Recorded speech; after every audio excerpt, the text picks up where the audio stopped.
नमस्कार दोस्तों, स्वागत है आपके अपने ही चैनल पर। तो आज हम आपको बताने जा रहे हैं कक्षा 10 का हिंदी विशिष्ट का आपको सॉल्यूशन, जो कि आपके रिवीजन टेस्ट चल रहे हैं या अर्धवार्षिक परीक्षा चल रही हैं, तो उसका सॉल्यूशन इस वीडियो में हम आपको बताएंगे। तो दोस्तों, इस चैनल पर आपको जितने भी पेपर हैं आपको सारे सॉल्यूशन मिल जाएंगे आपके एग्जाम से पहले। कुछ सॉल्यूशन तो अपलोड कर दिए गए हैं, प्लेलिस्ट बनी हुई है रिवीजन टेस्ट पेपर 2020, वहाँ पर जाकर आप देख सकते हैं। चैनल पर जाकर प्लेलिस्ट में साथ साथ मैं डिस्क्रिप्शन में लिंक भी दे दूंगा प्लेलिस्ट की, वहाँ से जाकर आप देख सकते हैं। वहाँ पर आपको सभी सब्जेक्ट के सॉल्यूशन मिल जाएंगे, वो भी ऑब्जेक्टिव सहित और क्वेश्चन आंसर सहित। ठीक है, तो जाकर जरूर देखें एक बार। और ठीक है, आज शुरू करते हैं सॉल्यूशन। तो पहला क्वेश्चन है हमारा, प्रश्न क्रमांक 1 है कि सही विकल्प चुनकर लिखिए। तो सही विकल्प पर सूर सागर का सबसे चर्चित प्रसंग है। ऑप्शन है भ्रमर गीत या भ्रमर सार, भ्रमर राग या भ्रमर गीता। तो जो सूरदास जी का जो सबसे चर्चित प्रसंग है वो है हमारा भ्रमर गीत। तो इसका राइट आंसर क्या हो जाएगा? ए, भ्रमर गीत। दूसरा देखते हैं, दूसरा है परंपरा बनाम आधुनिकता। परंपरा बनाम आधुनिकता पाठ के लेखक हैं। ऑप्शन है रामवृक्ष बेनीपुरी, बी है प्रेमचंद, सी है हजारी प्रसाद द्विवेदी या हरिशंकर परसाई। तो जो परंपरा बनाम आधुनिकता के लेखक हैं वो हैं हजारी प्रसाद द्विवेदी।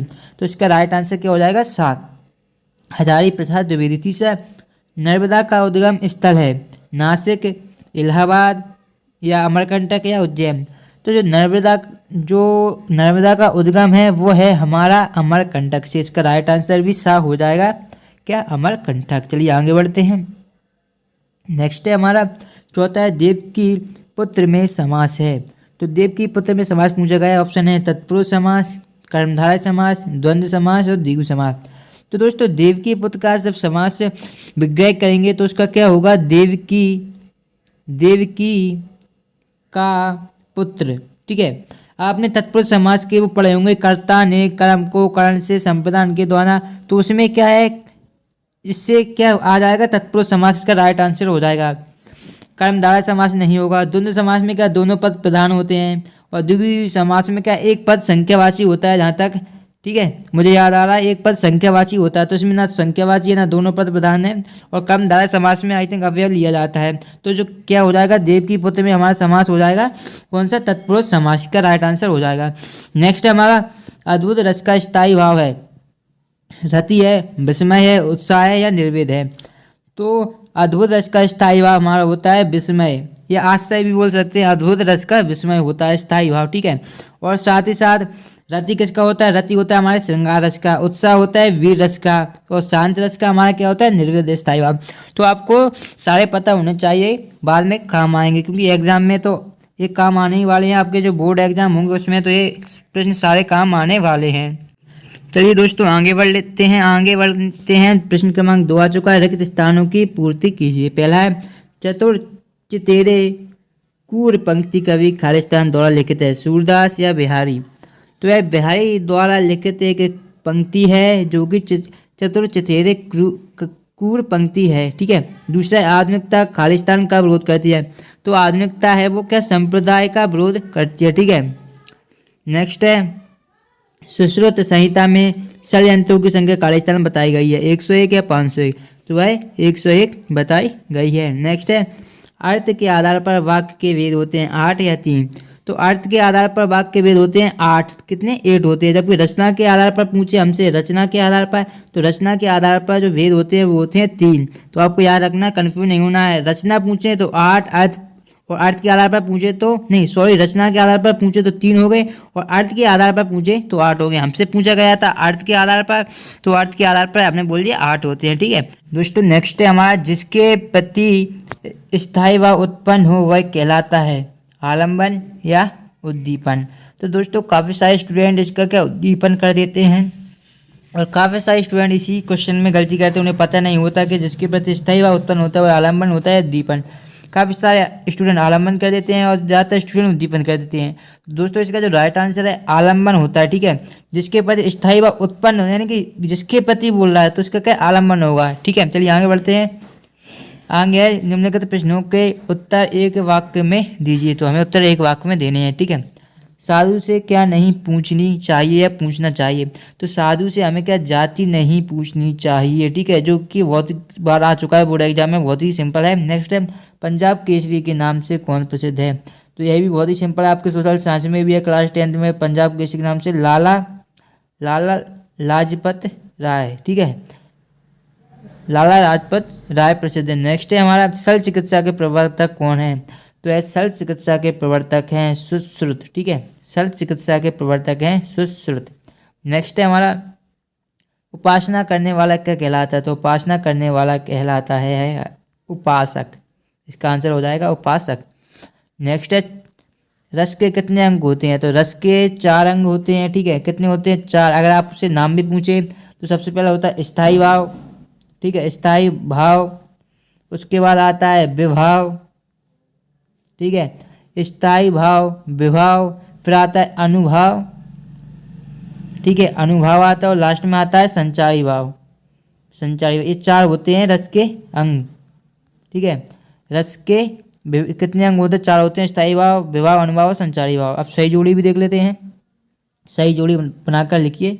तो विनय पत्रिका, तो विनय पत्रिका आपको पता होगा, जो विनय पत्रिका किसने लिखी है? तो तुलसीदास जी ने लिखी है, ठीक है।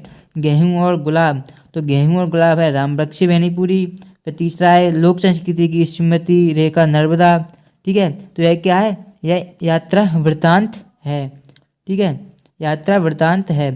चौथा है हमारा करुण रस, तो करुण रस का स्थायी भाग क्या शोक होता है? मैंने आपको पहले सारे जितनी भी ऑप्शन में दिए थे सारों को बता दिए थे, ठीक है, तो इसमें से एक और ऐड कर लीजिए, करुण रस का शोक होता है।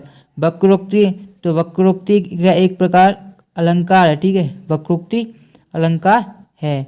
चलिए नेक्स्ट देखते हैं हम। तो दोस्तों ये हो गया हमारा ऑब्जेक्टिव का सॉल्यूशन। इसके बाद प्रश्न दिए गए हैं कि सूरदास ने निर्गुण की अपेक्षा सगुण को क्यों श्रेष्ठ माना है? बालक राम की कौन सी किरण से माताएं प्रसन्न होती हैं? नेक्स्ट हमारा पीताम्बरधारी श्री कृष्ण के सौंदर्य का संक्षिप्त वर्णन कीजिए। बालक राम का मुख्य सौंदर्य कैसा है? रीतिकाल के 2 प्रमुख कवियों के नाम और उनकी 2 रचनाएं लिखिए। इनका सॉल्यूशन दोस्तों आपको नेक्स्ट वीडियो में मिल जाएगा, ठीक है। फिर है हमारा नेक्स्ट क्वेश्चन है, भारतीय अंत्ययोगिनी काव्य की प्रमुख विशेषता लिखिए। दोस्तों ये चैनल पर अपलोड है सॉल्यूशन इसका। समय स्तर में वेत्तात वाक्य कृष्ण ने किससे कहा? भाषा की प्राप्ति किस प्रकार होती है? गद्य की प्रमुख विधाएं कौन कौन सी है? उपन्यास और कहानी में 2 अंतर लिखने हैं। फिर है माई की बगिया का वर्णन अपने शब्दों में कीजिए। शिशु संहिता का संक्षिप्त परिचय लिखिए। निम्नलिखित वाक्यों को निर्देशानुसार प्रवृत्त कीजिए। मोहन राजगढ़ में रहता है, मीरा सुंदर है, ठीक है। उसके बाद द्वंद्व समाज के उदाहरण दीजिए। वक्रोक्ति अलंकार के उदाहरण में परिभाषा लिखिए। रस की परिभाषा एवं उनके प्रकार लिखिए। फिर नर्मदा और स्वर्ण संबंधित लोक कथा लिखिए। भारतीय चिकित्सा विज्ञान का स्वरयोग किसे कहा जाता है और क्यों? फिर निम्नलिखित शब्दों को समाज विग्रह करना। वार्षिक, बाल लीला, चिंतामुक्त, निम्नलिखित सब समूह के लिए एक शब्द लिखिए। मन के बाद निरंतर चलने वाला, महिमा से परिपूर्ण। फिर रस के अंगों का वर्णन करना है हमें। फिर अतिशयोक्त अलंकार की परिभाषा देनी है। महाकवि सूरदास अथवा गोस्वामी तुलसीदास का काव्यगत परिचय निम्नलिखित बिंदुओं में देना है। जो रचनाएं भावपक्ष, कलापक्ष और साहित्य में स्थान। फिर हजारी प्रसाद द्विवेदी और रामबख्शी बेनीपुरी, कन्हैया लाल में का साहित्यिक परिचय है निम्नलिखित बिंदुओं में दीजिए। सॉरी यहाँ पर क्या 3 दिए गए हैं? हजारी प्रसाद द्विवेदी, रामबख्शी बेनीपुरी और कन्हैया लाल। तो यहाँ पर रामबख्शी बेनीपुरा नहीं है, तो शायद ये गलत होगा। अगर आप लिख देंगे तो इसे मत लिखिएगा, कन्हैया लाल लिख दीजिए, हजारी प्रसाद द्विवेदी। परिचय निम्नलिखित बिंदु दीजिए। 2 रचनाएं, भाषा शैली, ठीक है, अब देख लेते हैं। और साहित्य में स्थान पर भी देना है, ठीक है। उसके बाद आता है हमारा गद्य। निम्नलिखित में से किसी पद्यांश की व्याख्या संदर्भ सहित कीजिए, ठीक है। उसके बाद है हमारा, उसके बाद जो नेक्स्ट है देख सकते हैं 19 का पद्यांश है। 20 में निम्नलिखित अपगणित गद्यांश को पढ़कर नीचे लेके प्रश्नों के उत्तर देने हैं। तो यहाँ पर कुछ प्रश्न पूछेगा, उसके उत्तर देना है। उसके बाद है हमारे पास है जो एप्लीकेशन है, अपने विद्यालय के प्राचार्य को शाला शुल्क मुक्ति के हेतु आवेदन पत्र लिखना है। कोरोना संक्रमण का सामना कर रहे अपने मित्र को शीघ्र स्वास्थ्य लाभ होने हेतु सांत्वना देने को पत्र लिखना है। फिर जो हमारा लास्ट क्वेश्चन है 22वां, इसमें पूछा गया निम्नलिखित में से किसी एक विषय पर 2 शब्दों में निबंध लिखिए। ऑनलाइन कक्षा वर्तमान समय की सबसे बड़ी आवश्यकता, विद्यार्थी जीवन और अनुशासन, कोविड-19 का हमारे जीवन पर प्रभाव, राष्ट्रीय एकता और अखंडता। निम्नलिखित में से किसी एक विषय की रूपरेखा लिखिए। तो भारतीय किसान, पुस्तकालय का महत्व, मेरा प्रिय खेल। तो दोस्तों इस प्रकार से आपका जो पेपर था क्लास 10th का, इसका सॉल्यूशन ऑब्जेक्टिव करा दिया। नेक्स्ट वीडियो में आपको क्वेश्चन आंसर का सॉल्यूशन मिल जाएगा। इस चैनल पर आपको पेपर से पहले सभी सॉल्यूशन प्रोवाइड कराए जाते हैं। उनकी डिस्क्रिप्शन में मैं लिंक दे दूंगा प्लेलिस्ट की, वहाँ पर आप सभी सॉल्यूशन देख सकते हैं। चलिए दोस्तों, मिलते हैं नेक्स्ट वीडियो में, तब तक देखते ही आपका ही अपना चैनल स्टडी विद हेमंत। धन्यवाद दोस्तों।